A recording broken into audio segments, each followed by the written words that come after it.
A reading from the Holy Gospel according to Matthew. Glory to you, O Lord.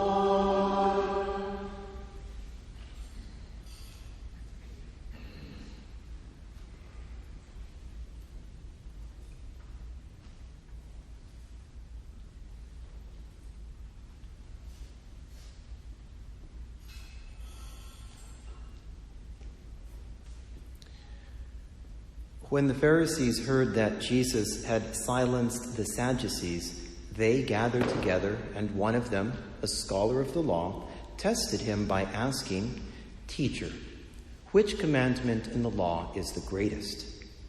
He said to him, "You shall love the Lord your God with all your heart, with all your soul, and with all your mind. This is the greatest and the first commandment. The second is like it.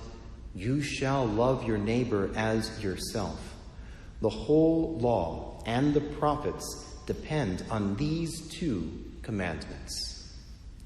The Gospel of the Lord. Praise to you, Lord Jesus Christ.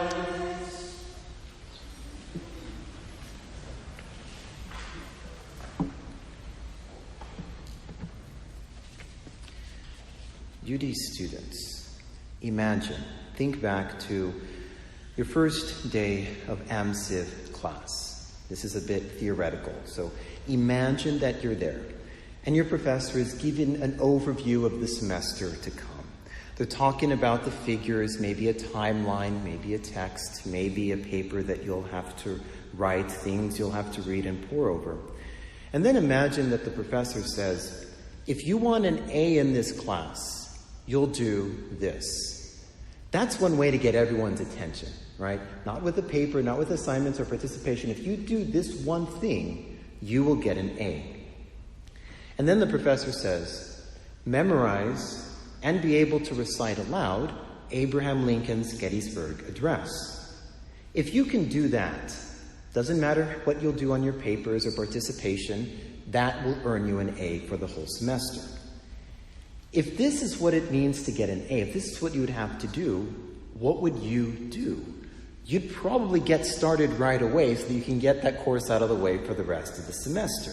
Right? You'd read it. You'd become familiar with Lincoln's words. You would practice it, maybe write it over and over and over again in a notebook. You might listen to it as you're walking to or from class or throughout your days. You would want to do everything you could to get that A. Teacher, which commandment in the law is the greatest? If you're like myself and you were raised Catholic, you've heard this exchange probably 1,000,001 times, right? We know how the story goes. We probably have heard it so many times that we do not pay attention to how Jesus answers this question. Think about it. How many times does Jesus not answer someone's question? How many times does Jesus answer a question with a question? How many times does he respond to someone's indignance by telling a story, by illustrating the kingdom of God with a parable, or not even say anything at all? Over and over and over, Jesus sees the rules of the game that the Pharisees or the scribes or anyone is trying to play with him, and he steps outside that court. And he refuses to play their game. But not here. Not here.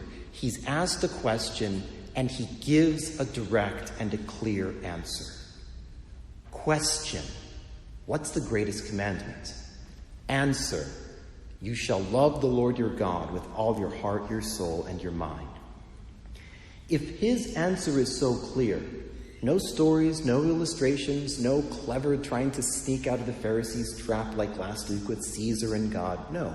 If it is so important that Jesus is so clear on this, if this is the prime commandment, we're fools if we do not in some way act on it, if we don't examine our hearts and our minds to see, well, do I?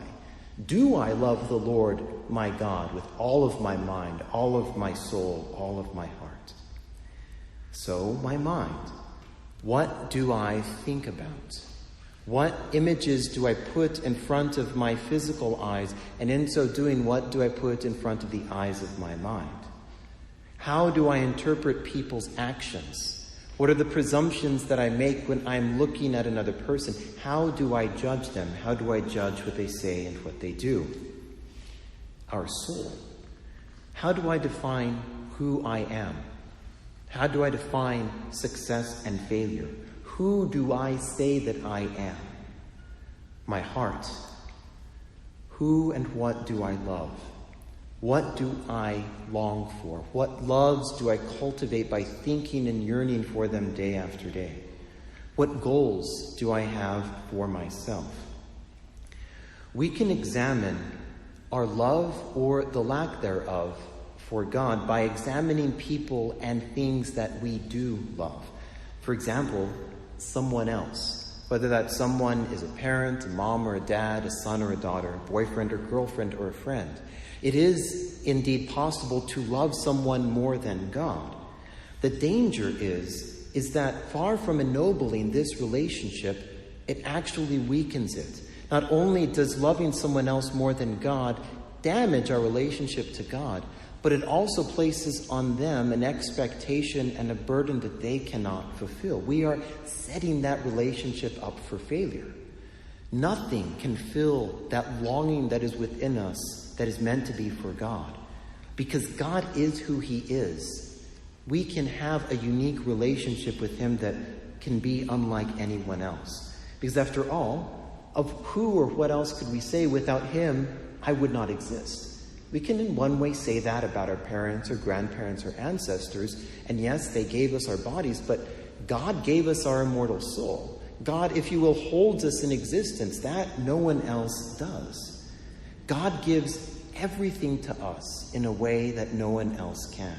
God knows the movements of our hearts. He knows all of the thoughts of our minds, and He loves us in a way that no one else could. Now, even if we believe this, we still might think, well, if I do give everything to God, if I do love Him with all of my heart, my mind, my soul, how can I love anything? How can I love anyone else? If God is asking for, if you will, 100% of my love, that doesn't leave too much else left over for my parents, my friends, my children, or anyone.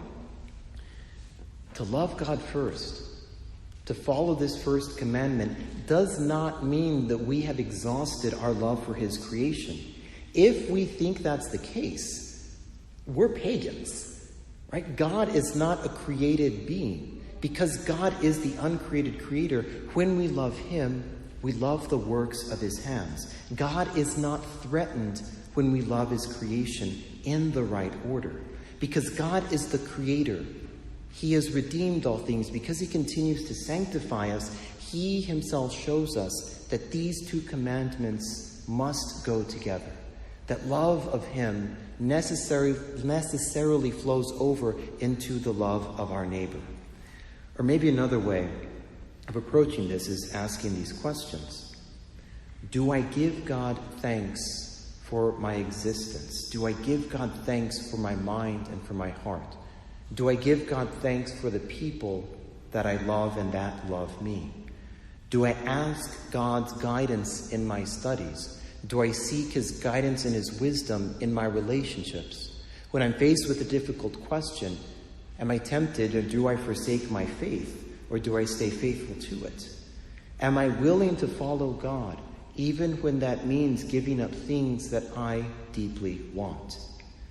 As we come forward to receive God Himself, the body and the blood of Christ, may we examine ourselves and seek to love the Lord our God with all our heart, all our soul, and all our mind.